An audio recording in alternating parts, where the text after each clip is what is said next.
Bonjour, je m'appelle Erin Cox et je suis physiothérapeute. Oscar, combien de fois est-ce que j'ai besoin de te dire? Arrête de sucer le pouce! Ah, excusez. Alors, aujourd'hui, on va parler du pouce.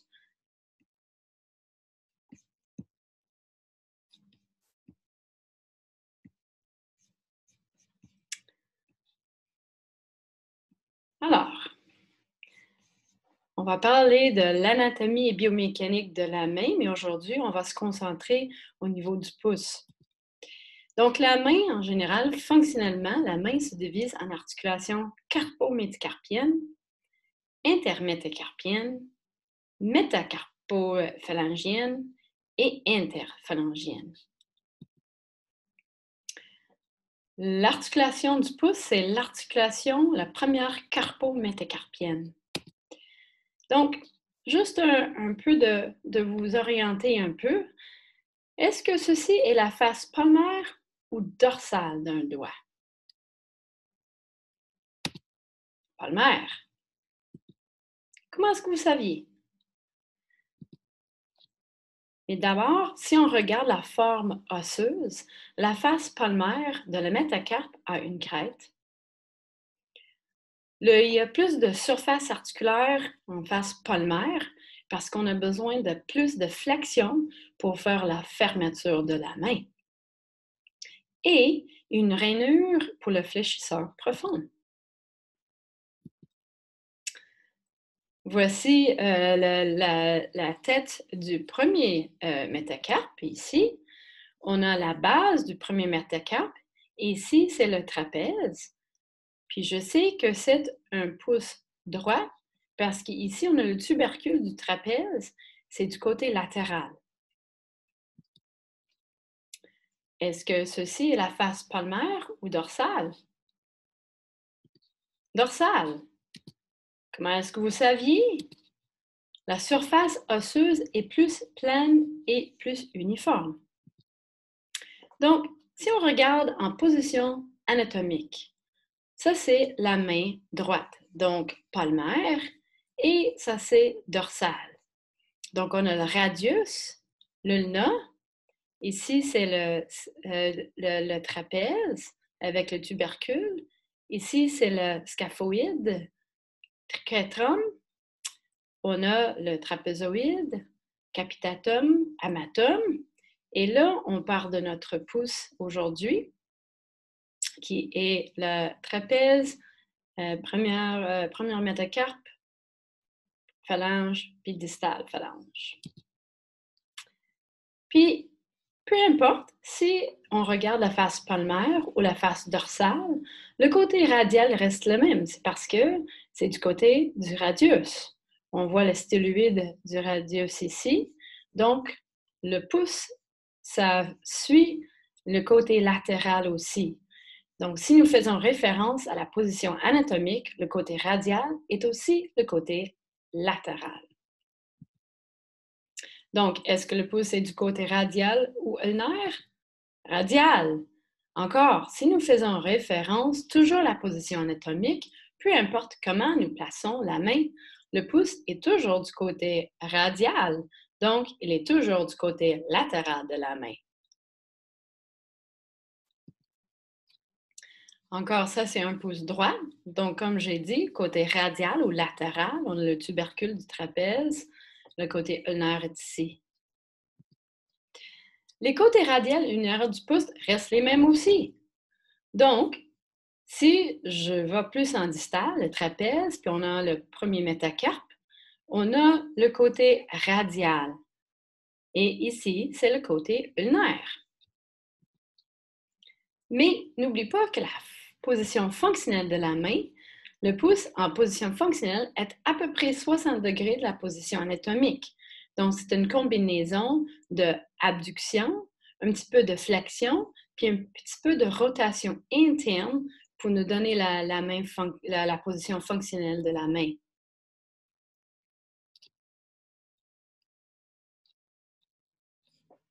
Je vais vous montrer moi-même. Ici. Bon.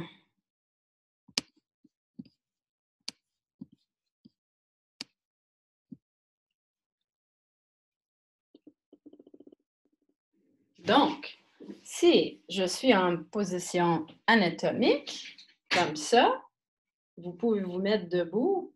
Donc là, le radial de mon pouce est par là et de ma main. Et là, si je relâche mon pouce, mais ça va vers l'adduction, un peu de flexion, puis un petit peu de rotation interne.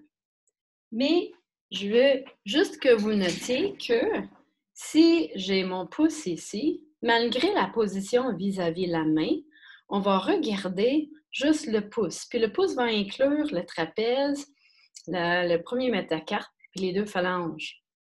Donc, on va voir que au niveau de la main, ici, on va faire référence du côté ulnaire puis du côté radial. Peu importe la position de mon pouce. On peut voir aussi que le plan de mon ongle est dans le abduction ou on peut dire radial et ulnaire.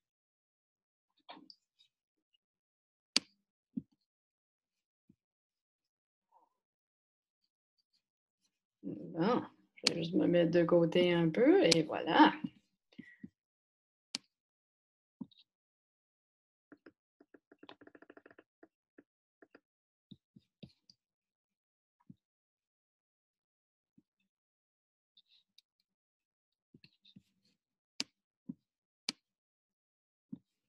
Donc, lorsque vous lisez les articles, quelques points à retenir. D'abord, voir la date du livre ou de l'article, car la nomenclature a changé autour de 2013 et 2014, mais l'anatomie n'a pas changé. Gardez en tête la position anatomique et que les côtés radial et ulnaire et la face palmaire, la face dorsale ne changent pas, même si la position de la main change dans l'espace. Cependant, la façon que les mouvements sont maintenant nommés est selon l'anatomie et non pas une direction dans l'espace. Puis n'oubliez pas aussi, en physiothérapie, nous parlons de l'os distal lors de nos mobilisations. Donc, on parle de l'os distal sur l'os proximal. Mais j'ai vu que dans les articles, au niveau du pouce, souvent, le point de référence, c'est le trapèze. Donc, juste portez attention parce que c'est en forme de selle. Donc, les surfaces articulaires sont carrément dans les sens opposés. Mouvement du pouce. Donc, si on nomme par la position anatomique, la flexion égale la face palmaire du pouce. L'extension est de face dorsale. Donc, flexion palmaire, comme ça, ou si on regarde comme ça, parce que ça va vers le palmaire. Extension, c'est vers la face dorsale. Peu importe comment je me tourne.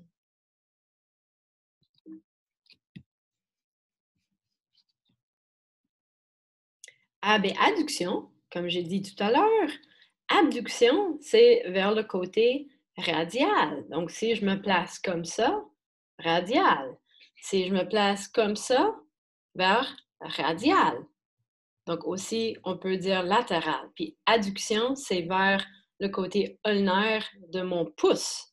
OK? Donc, si même je mets mon pouce comme ça, pas vis-à-vis la main, mais la adduction, ça va être vers le côté ulnaire de mon pouce, puis abduction, ça va être vers le côté radial de mon pouce. Donc là, on ne parle pas de le côté de la main, on va parler du côté du pouce. Puis, comme j'ai dit aussi tout à l'heure, c'est que vous pouvez prendre comme référence notre plan de notre angle. Donc, en ab et adduction, du pouce suit le plan de longue et dans cette direction, la surface de notre métacarpe est convexe sur concave. Donc, gardez ça en note, en tête, lorsqu'on parle de notre arthrocinématique.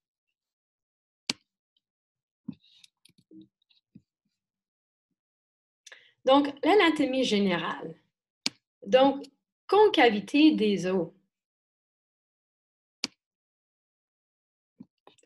du carpe. OK? Donc, le trapèze, comme j'ai dit, est orienté approximativement à 60 degrés du plan frontal en position anatomique. Donc, la face antérieure de mon pouce va regarder un peu dans la direction ulnaire de la main. Même orientation que celle du premier métacarpe et de première phalange. Mais quand on va faire référence des mouvements du pouce, on va parler de la position du pouce ou les points de référence anatomiques du pouce. Donc, notre première carpométacarpe, c'est la trapézo-métacarpienne. Comme j'ai dit, c'est une selle pure. Donc, la base du premier métacarpe est concave en direction flexion-extension et il convexe en ABD-ADD. Je vais me répéter plusieurs façons, juste parce que c'est des concepts parfois complexes, donc juste que tout le monde a l'opportunité à comprendre. Donc encore, les surfaces articulaires, première carpométacarpe, on voit ici, du côté radio-ulnaire, donc on s'est déjà dit, ça c'est le côté radial, ça c'est le côté ulnaire. Donc, la surface articulaire de premier métacarpe est convexe sur concave. Puis dans l'autre sens, parce que c'est en forme de selle pure, palmaire dorsale, ça va être concave. Puis le trapèze, ça va être le contraire. Donc, c'est les implications biomécaniques de l'anatomie. Si on parle de nos axes, donc, on a deux axes obliques qui sont perpendiculaires entre eux. Si on regarde l'axe de flexion-extension, donc, si j'ai dit que au niveau du pouce, là, je vais faire une flexion qui va aller vers le palmaire, mais ça veut dire que mon axe, ça doit être comme ça. OK? Donc, pour pouvoir faire la flexion-extension, mon axe, ça va être comme ça. Donc, perpendiculaire. Tandis que si je veux faire une adduction, mon axe, ça va être aussi perpendiculaire.